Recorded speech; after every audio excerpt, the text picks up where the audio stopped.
Marcelo Metzler, destacado técnico de INTA Paraná, fue uno de los disertantes en la jornada de cultivos de invierno organizada por la experimental INTA Rafaela para profesionales. Su tema: manejo agroecológico de malezas. Despertó muchísimo interés entre la audiencia de esa jornada y ahora mismo nos explica de qué se trata su propuesta.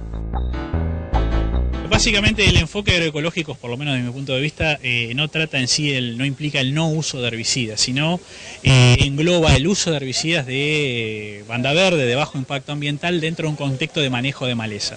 Cuando hablamos de manejo de maleza, eso implica conocimientos respecto a la biología de la maleza, saber en qué momento temporal del año emerge, velocidad de desarrollo, producción de semillas. También técnicas de manejo de maleza implica que tienen también una implicancia agroecológica, es el acortamiento de distancias entre surcos, el uso de herbicidas, por supuesto, preemergente, que prevengan la emergencia de las malezas, el uso de cultivos de cobertura conjuntamente con estos herbicidas, conocer también qué momento del ciclo de vida de la maleza uno puede afectar el desarrollo o el crecimiento de la maleza en el lote. O sea, estudiar cuáles son los puntos débiles que tiene la maleza a lo largo del ciclo de vida para, a través de algún tipo de técnica, ya sea de manejo químico o cultural, hacer que con el tiempo el problema de esta maleza vaya en remisión, ¿no? Disminuyendo.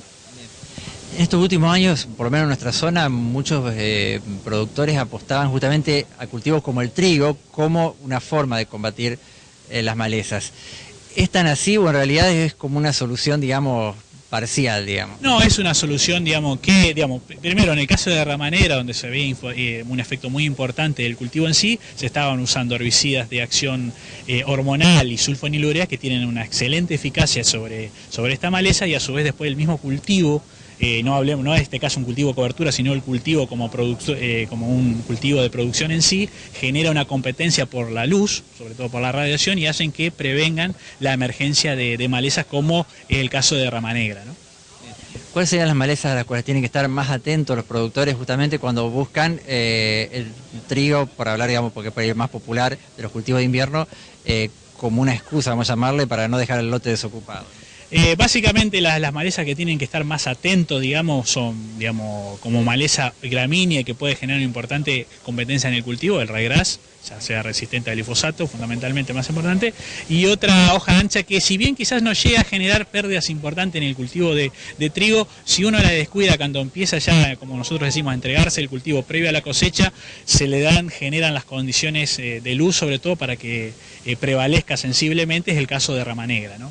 Y también ya cuando el trigo comienza a descubrir el suelo, seguramente se empiezan a dar las primeras emergencias de otra maleza estival más importante, como es el Amaranthus híbridos para esta zona y algunas zonas de la provincia de Santa Fe, sobre todo el sur, Amaranthus palmeri, que son sí malezas que pueden generar importantes pérdidas, pero en este caso en el cultivo de soja o maíz, ¿no? Bien, lamentablemente estos últimos años nos hemos acostumbrado a ver cada vez más malezas resistentes. Esta tendencia, según el conocimiento que ustedes manejan, ¿es creciente o tiende a estabilizarse, digamos? Hoy por hoy es una tendencia creciente. Vos fíjate que se ha incrementado alrededor en un periodo de 4 años, 2011 a 2015, en un 1.300% la facturación por el uso de graminicidas. Obviamente, la facturación de glifosato se mantiene creciendo, pero a una tasa sensiblemente menor. Eso está indicando que muchas veces en las malezas resistentes, sobre todo en las gramíneas, que son resistentes al glifosato, se empieza a utilizar como alternativa a los graminicidas. Y recordemos que ya en esta zona hay presencia de sorgo de Alepo resistente, no solamente a glifosato, sino también a graminicidas. Es cuestión de tiempo para que empiece a crecer sensiblemente el número de malezas, no solamente resistentes a glifosato, sino ya que se empieza a incrementar el número de malezas con resistencia múltiple, o sea, malezas que tienen no solamente resistencia a glifosato, sino en este caso particular de sorgo de Alepo, también resistencia a los herbicidas FOB, dentro de los graminicidas.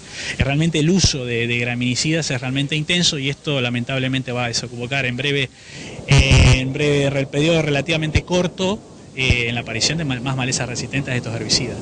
Por eso ahora más que nunca tener justamente un enfoque agroecológico para combatir. Exactamente, o sea, empezar a incorporar diferentes conceptos de manejo de malezas que permitan retrasar o minorar el proceso de aparición de resistencia. Estamos hablando de retrasarlo, no de evitarlo, sino que empecemos a buscar alternativas que realmente podamos cuidar las alternativas químicas que tenemos, que en el momento todavía no son muy numerosas. Quizás en la medida que este proceso se empieza a perpetuar un poco más, comiencen a haber nuevos desarrollos químicos, pero creo que el concepto es bien claro. Manejar maleza solamente teniendo los herbicidas como herramienta química es un camino directo al fracaso, ¿no?